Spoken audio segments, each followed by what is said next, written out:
Hello সবাইকে। তো আজকে অনেকদিন পরে ভিডিও আসছে। তো যে সিরিজটা আমরা স্টার্ট করেছিলাম আমি, সেই সিরিজটাও শেষ হয়ে গেছে। তো চলো নর্মালে ফিরে যাওয়া যাক।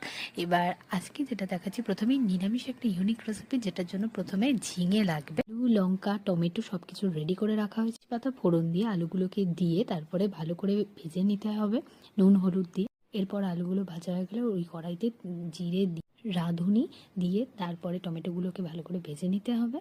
আর দিয়ে দিতে হবে সামান্য একটু নুন আর হলুদ। এরপরে কাঁচা লঙ্কাগুলোকে দিয়ে ভালো করে কিন্তু কষাতে হবে। তারপরে ঝিঙেগুলোকে দিয়ে আবারও একটু ভালো করে নাড়াচাড়া করে নিতে হবে। কষানোর উপর কিন্তু এটা ডিপেন্ড করছে। এরপর আলুগুলোকে দিয়ে তারপরে আমরা একটু পরিমাণ মতন জল দিয়ে প্রায় মিডিয়াম আছে 10 মিনিট মতন রেখে দেবেন। এরপরে নামিয়ে ফেলে অন্য জায়গায় ছোলার ডাল, আদা আর সামান্য পরিমাণে জল আর লঙ্কা দিয়ে ভালো করে পেস্ট করে ওর মধ্যে নুন আর হলুদ দিয়ে ভালো করে মেখে কড়াইতে তেল দিয়ে বড়ার মতন শেপ করে কড়াইতে ছেড়ে দিয়ে ভাজা হয়ে গেলে তুলে নেবেন। এবার আগে যে তরকারিটা আমরা তৈরি করেছিলাম তার মধ্যে বড়াগুলোকে দিয়ে সামান্য একটু ফুটিয়ে নিয়ে একটু ভাজা মশলা, গরম মশলা দিয়ে দিতে পারেন।